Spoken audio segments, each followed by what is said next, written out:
عليكم ورحمة الله وبركاته.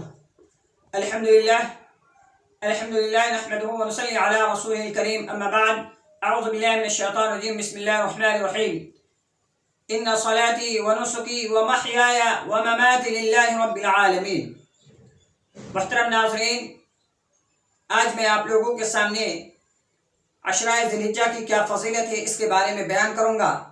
اس سے پہلے نشست میں نے آپ لوگوں کے سامنے قربانی کی کیا دعا ہے وہ سب بیان کیا اور وہ حدیث کے حوالے سے بیان کیا۔ اس سے پہلے والی ویڈیو میں نے ان کو بیان کیا۔ اس لیے آپ تمام ناظرین سے میری گزارش ہے کہ اگر کسی کو قربانی کی دعا یاد نہیں ہے تو وہ میرے اس ویڈیو سے پہلے والے ویڈیو کو دیکھیں تو اسے دعا بھی معلوم ہو جائے گا اور اس میں آپ کو حدیث کے ساتھ آپ کو مل جائے گا، حدیث کے حوالے کے ساتھ آپ کو وہ دعائیں مل جائیں گی۔ آئیے آج ہم ادھر نہ جاتے ہوئے اپنے اصل مقصد کی طرف آتے ہیں۔ عشرۂ ذی الحجہ کی کیا فضیلت ہے؟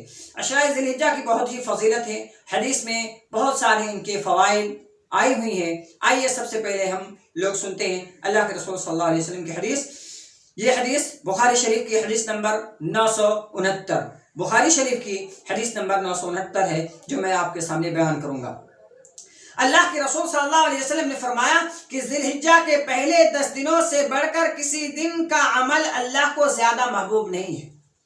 یعنی عشرۂ ذی الحجہ کی 10 دن میں جو پہلے 10 دن میں جو فضیلت ہے، جو اعمال کرے گا اس سے بڑھ کر کسی اور مہینے میں فضیلت نہیں ہے، اللہ رب العالمین کو اس سے زیادہ محبوب نہیں ہے۔ لوگوں نے کہا آپ صلی اللہ علیہ وسلم سے، کہا جہاد بھی نہیں؟ آپ صلی اللہ علیہ وسلم سے کیا فرمایا کہ کیا جہاد بھی اتنی فضیلت نہیں رکھتی؟ آپ صلی اللہ علیہ وسلم نے فرمایا جہاد بھی نہیں۔ آپ صلی اللہ علیہ وسلم نے کیا فرمایا؟ آپ صلی اللہ علیہ وسلم نے فرمایا جہاد بھی نہیں۔ اس کے بعد پھر آپ صلی اللہ علیہ وسلم نے فرمایا مگر وہ مجاہد جو اپنی جان اور مال کے ساتھ نکلے اور کچھ بھی واپس نہ آئے، یعنی جان اور مال کے ساتھ گیا اور کچھ لوٹ کر نہیں آیا، تو وہ شخص اس سے افضل ہو سکتا ہے۔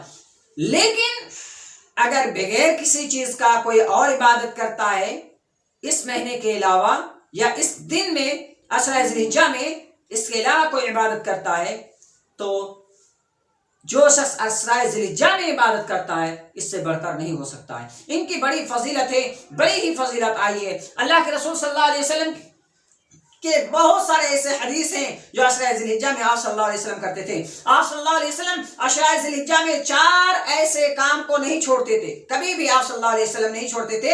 یہ مسند احمد کی حدیث ہے، یہ جو میں بیان کروں گا آپ صلی اللہ علیہ وسلم عشرۂ ذی الحجہ میں نہیں چھوڑتے تھے کبھی۔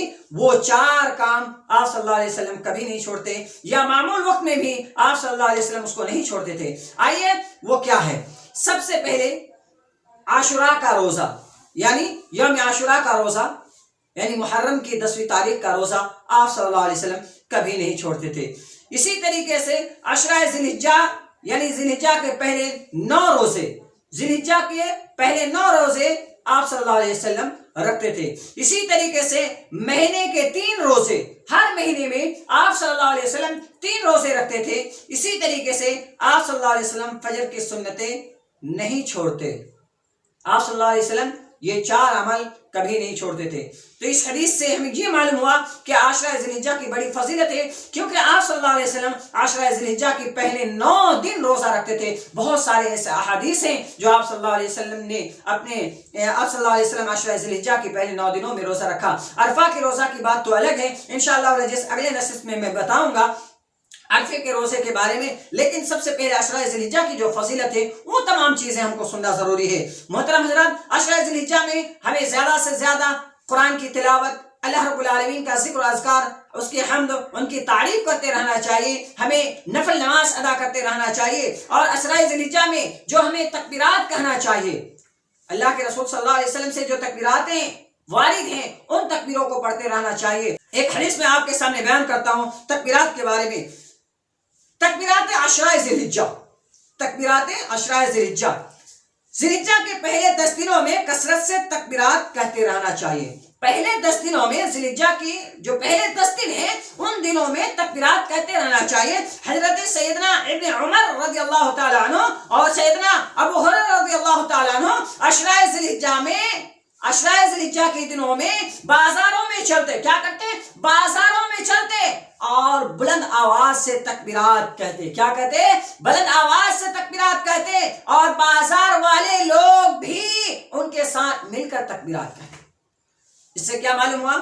اس سے معلوم یہ ہوا کہ ہمیں بھی تکبیرات کہتے رہنا چاہیے، بلند آواز سے کہنا چاہیے، تاکہ ہم سے کوئی سیکھ کر وہ علم حاصل کر کے، یعنی ہم جو اپنی زبان سے تکبیرات کو کہیں گے ان تکبیرات کو سن کر دوسرے لوگ بھی پڑھیں گے.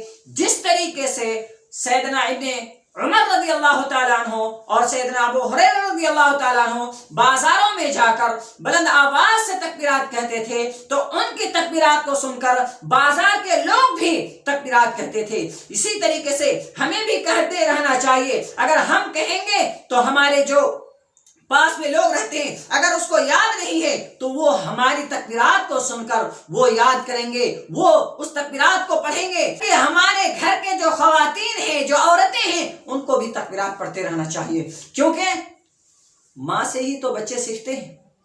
تکبیرات کہنا یا پڑھنا لکھنا تو ماں سے ہی سیکھتے ہیں. اور میں کہتا ہوں اگر کوئی غیر محرم مرد گھر میں آنے کا اندیشہ نہیں ہے تو بلند آواز سے ہی پڑھے، لیکن اگر اندیشہ ہے تو دھیرے دھیرے پڑھے.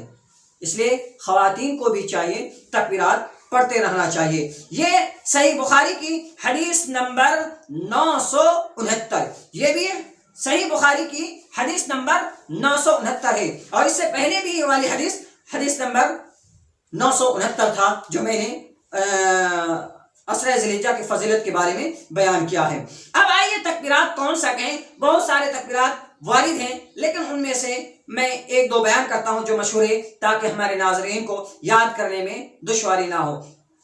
یہ صحیح مسند ابن ابی شیبہ کی حدیث ہے. یہ مسند ابن ابی شیبہ کی حدیث ہے. وہ کس طریقے سے؟ وہ اس طریقے سے کہ اللہ اکبر اللہ اکبر لا الہ الا اللہ واللہ اکبر وللہ الحمد. اور یہ مشہور ہے اور یہی ہم لوگ زیادہ پڑھتے ہیں. ایک اور میں بول دیتا ہوں وہ ہے اللہ اکبر کبیرہ والحمد للہ کثیرہ وسبحان اللہ بکرۃ واصیلا. ان تکبیرات کو پڑھا کریں. اگر ہم لوگ ان تکبیرات کو پڑھیں گے تو ہمارے بچے، ہمارے اڑوس پڑوس کے کوئی بھی سن کر اس کو یاد کریں گے اور تکبیرات کو پڑھیں گے. بہرحال عشرہ ذی الحجہ کی بہت فضیلت ہے. اللہ رب العالمین سے دعا ہے کہ اللہ رب العالمین ہم تمام لوگوں کو اللہ اور اس کے رسول صلی اللہ علیہ وسلم کے فرمان کے مطابق عمل کرنے کی توفیق عطا فرمائے. السلام علیکم ورحمۃ اللہ وبرکاتہ.